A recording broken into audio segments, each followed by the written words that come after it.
காசாவில் இஸ்ரேல் ராணுவத்தினர் நடத்திய அதிரடித் தாக்குதலில் 141 பேர் உயிரிழந்ததோடு 400 பேர் காயமடைந்துள்ளனர். ஹமாஸ் பயங்கரவாதிகளை ஒழிப்பதற்காக காசா சுற்றி வளைத்து இஸ்ரேல் ராணுவம் தாக்குதல் நடத்தி வருகிறது. இஸ்ரேல் காசா போர் கடந்த அக்டோபர் 7ஆம் தேதி முதல் தொடர்ந்து நீடித்து வருகிறது. ஹமாஸ் பயங்கரவாதிகளை ஒழிப்பதாக கூறி காசா நகர் மீது இஸ்ரேல் ராணுவத்தினர் நடத்தி வரும் தாக்குதலில் குழந்தைகள் உட்பட ஆயிரக்கணக்கான அப்பாவி பொதுமக்கள் கொல்லப்பட்டுள்ளனர். லட்சக்கணக்கான மக்கள் முகாம்களில் தஞ்சமடைந்துள்ளனர். பொதுமக்கள் குடியிருப்புகளின் மீதும் அவ்வப்போது இஸ்ரேல் தாக்குதல் நடத்தி வருகிறது. இந்த நிலையில் கடந்த 24 மணி நேரத்தில் இஸ்ரேல் நடத்திய தாக்குதலில் 141 பேர் கொல்லப்பட்டது தெரியவந்துள்ளது.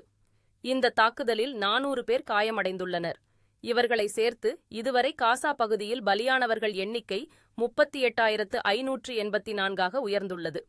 மேலும் 88,800 பேர் காயமடைந்து உள்ளதாக காசா சுகாதார அமைச்சகம் தெரிவித்துள்ளது.